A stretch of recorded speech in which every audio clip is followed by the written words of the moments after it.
في صراع القاع، في صراع البقاء. سهيب جنان، الكرة في الجهة اليسرى، إيريك إكسبوسيتو، الكرة مرت والهدف الأول للعميد.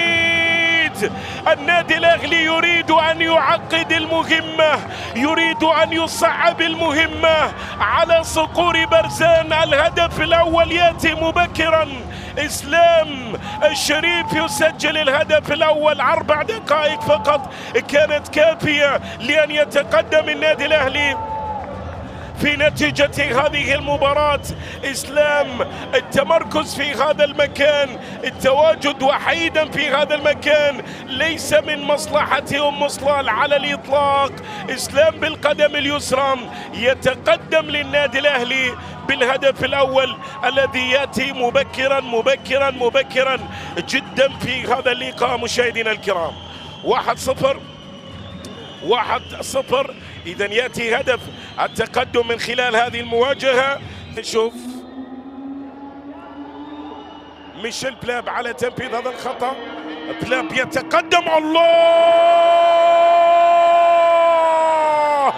لا تتوقف عن الدوران.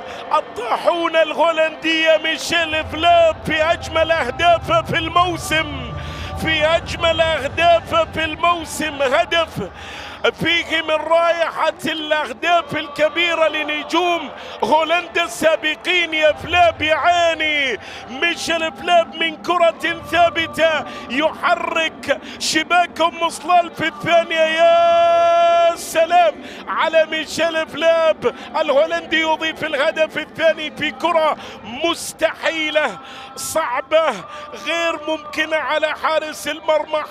حط ميشيل بلاب واعلن من خلالها عن التقدم بثاني أهداف المباراة للعميد. الهدف الثاني يسجل ويأتي هدف.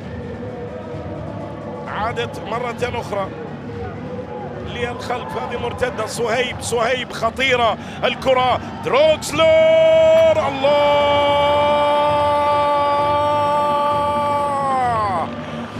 في ليلة الثلاثية للعميد كان لابد أن يظهر المانشفت، كان لابد أن يظهر دراكسلر الذي يضيف الهدف الثالث.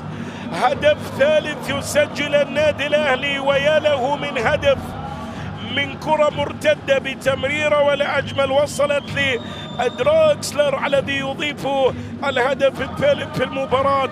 والنتيجة تصبح 3 مقابل لا شيء. شوف تمريرة سهيب، طلب الكرة، التحرك في هذا المكان، وخذها واحدة بيسارة طبعا صعبة جدا. تعطي الآن تعزيز التقدم بهدف ثالث. 3 مقابل لا شيء.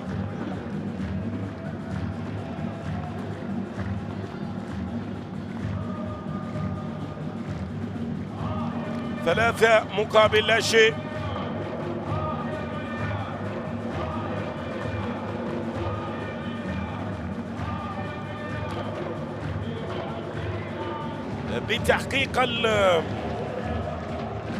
بتحقيق الفوز بهذه النتيجة. أسامة طنان يتقدم، الله، أسامة طنان عند الدقيقة 69 قبل 20 دقيقة من نهاية اللقاء يسجل أسامة طنان هدف يقلص به الفارق، وهو 9 أهداف.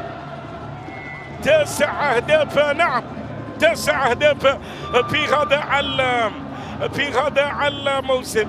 شوف النهاية كما يجب أن تكون، طبعا كما يجب أن تكون، لأنه أسامة طنان الهداف يسجل